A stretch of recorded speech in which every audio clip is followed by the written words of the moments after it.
एक person travel करता है प्लेस ए से प्लेस बी और स्पीड होती है उसकी 64 किलोमीटर और वापस आता है बी से 48 किलोमीटर की स्पीड से। यहाँ पर देखो ए से बी गया और बी से ए वापस आया, मतलब डिस्टेंस सेम है, डिस्टेंस कांस्टेंट है, तो स्पीड का जो रेशियो रहेगा उसका रेसिप्रोकल हो जाएगा टाइम का रेशियो। स्पीड का रेशियो 16 4 ज़ा 64, 16 3 ज़ा 48, मतलब 4:3 ये स्पीड का रेशियो।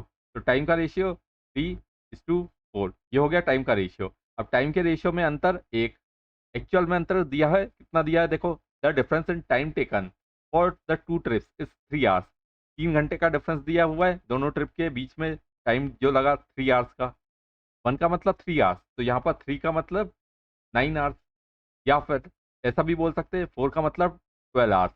अब या तो इस 12 को 48 से इंटू कर दो, है ना, यहाँ पर वापस आते वक्त जो स्पीड लगी, और या फिर 9 को इंटू कर दो 64 से, है ना, तो 64 इंटू 9 कर दो तो आएगा 576, ठीक है, या 12 इंटू 48 कर दो तो आएगा 576। 12 4 ज़ा 48, 12 8 ज़ा 96, तो 480 प्लस 96 ये हो जाएगा 576, या फिर 9 6 ज़ा 54 मतलब 540 और 9 4 ज़ा 36, तो 540 36 576, तो आंसर क्या आ गया 576 किलोमीटर, है ना। यही पूछा था distance, what is the distance between A and B, तो ए एंड बी का डिस्टेंस 576 किलोमीटर। ठीक, नेक्स्ट, एक राइट एंगल ट्रायंगल है, रेशियो दिया है बेस और हाइट का 3:4 और ट्रायंगल का एरिया दिया हुआ है 96 सेंटीमीटर स्क्वायर। ट्रायंगल की हाइट पता लगानी है।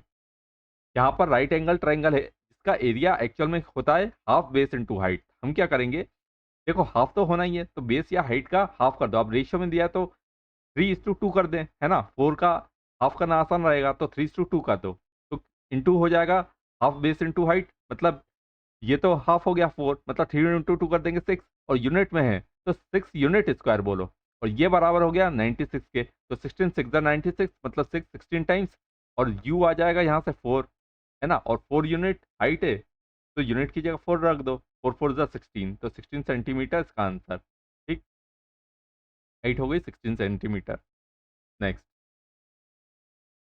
एवरेज दिया है 3 नंबर का एक्स वाई जेड का 9, तो टोटल कितना हो जाएगा X plus Y plus Z, ये हो गया 27, है ना, 3 9 ज़ा 27। Difference between Z and X is 5 which is half of the value of Y, तो ये जो 5 है ना, वो वाई का हाफ है, मतलब y हो गया 10।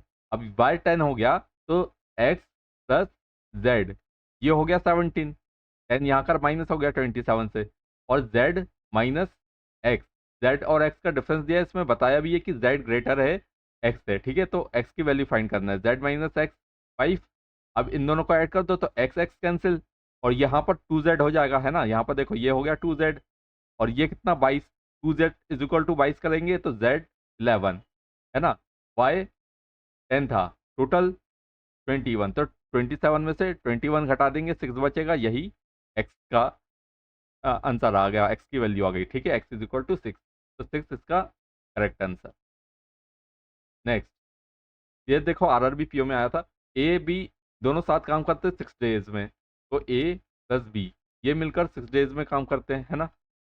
90% of the work done by A is equal to 60% of the work done by B, तो 90% इसमें देखो बी ज़्यादा आएगा, ठीक, 90% A is equal to 60% B, तो 32 टाइम्स, और ये 30 यहाँ पर 3 टाइम्स, तो बी की एफिशिएंसी आ गई 3 और ए की 2।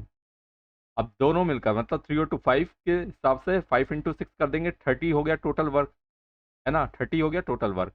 अब कितने दिन लगेंगे ए को टोटल टास्क का 50% करने में, है ना, 50% काम करने में कितना वक्त लगेगा, मतलब इसका आधा कर दो 15, और ए की एफिशिएंसी 2, तो 15/2, है ना। अब क्वेश्चन में जो भी पूछा हो एग्जाम में, ए का था पूछा था या बी का पूछा था, बी का पूछा होगा तो डिवाइड 3 कर देंगे तो 5 आ जाएगा, 15/3 5, है ना, कि 5 डेज लगेंगे, और अगर ए का पूछा होगा तो ये आ जाएगा 15/2, ठीक है, इसके हिसाब से, इस क्वेश्चन के हिसाब से ए का पूछा है तो 15/2 या फिर 7.5 बोल सकते हैं, ठीक है, ये आंसर।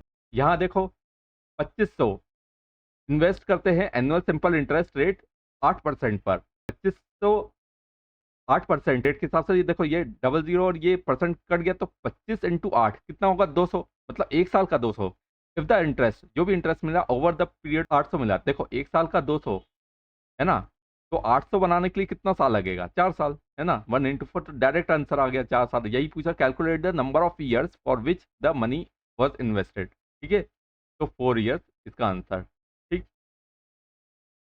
यहाँ देखो 5 साल बाद ए की एज होगी बी की 10 साल पहले एज से, मतलब ए की एज जो भी होगी 5 साल बाद, है ना, वो बी की जो एज होगी 10 साल पहले। अब यहाँ पर जिस पॉइंट पर सेम एज होगी, है ना, तो यहाँ का डिफरेंस कितना हो गया, 15 हो गया डिफरेंस।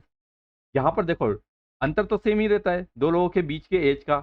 यहाँ ratio of age of A and B, यहाँ अंतर देखो, 5 का अंतर, 5 का अंतर ही 15 है, मतलब एक का मतलब कितना हुआ, 3, है ना, एक का मतलब हुआ 3, और 3 से इसको इंटू कर दो, 3 8 24, 13 3 39, तो 24 और 39 कितना हुआ, 63 हुआ। ठीक है, लेकिन ये कब आ रहा है, 4 साल बाद, और दोनों की एज में 4 बढ़ा दिया है, मतलब 8 बढ़ा दिया, इससे 8 कम कर दो, तो हमें सम मिल जाएगा उनकी प्रेजेंट एज का। तो प्रेजेंट एज का सम 63 से 8 कम, 55 आंसर। ठीक है, 55 ईयर्स। नेक्स्ट, 3000 से 3000 का सामान बेचा गया और लॉस हुआ 2000 का। तो देखो सीधी सी बात है, घाटा हुआ मतलब खरीदा तो ज्यादा में होगा, 3000 में 2000 और ऐड कर दो, 5000। अब यहाँ पर देखो प्रॉफिट हो रहा है, प्रॉफिट 20%, मतलब 1/5 पे एक ज्यादा, तो 5 में खरीदा और 6 पे बेचा, 5 का मतलब 5000, तो 6 का मतलब 6000, 6000 आंसर। ठीक है, बिल्कुल direct. A can complete a work in 6 days। If A and B work together, they can complete the same work in 3 by 7 days, मतलब 7 3 21 plus 3 24 by 7 days। तो A 6 दिन में काम करता है और B, और A और B मिलकर 24/7 में, तो टोटल वर्क आ गया 24। ठीक है, तो 6 4 24, ए की एफिशिएंसी, और ए और बी दोनों मिलकर काम करेंगे तो दोनों की एफिशिएंसी 7, और 7 में से 4 माइनस कर दो तो 3 बी की एफिशिएंसी, है ना, और टोटल वर्क है 24। आगे बोला है find the number of days required for B, B को कितना वक्त लगेगा वर्क को अकेले कंप्लीट करने में, तो 24/3, 3 8 24, 8 days आंसर। ठीक है, इसका आंसर 8 days। एक मिक्सचर है 28 लीटर का, मिल्क वाटर का रेशियो 4:3, 4:3। अब बाद में थोड़ा पानी मिला दिया, तो रेशियो 8:8 हो गया। मिल्क को सेम कर दो, इसको 8 बना दो, इसको 6।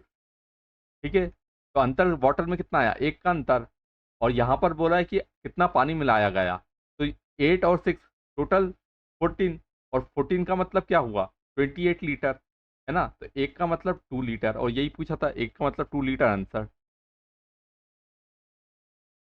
तो ये थे कुछ क्वेश्चंस अरिथमेटिक के, आईबी पे सारा भी में पूछा गया। वीडियो को शेयर कीजिएगा। Thank you so much.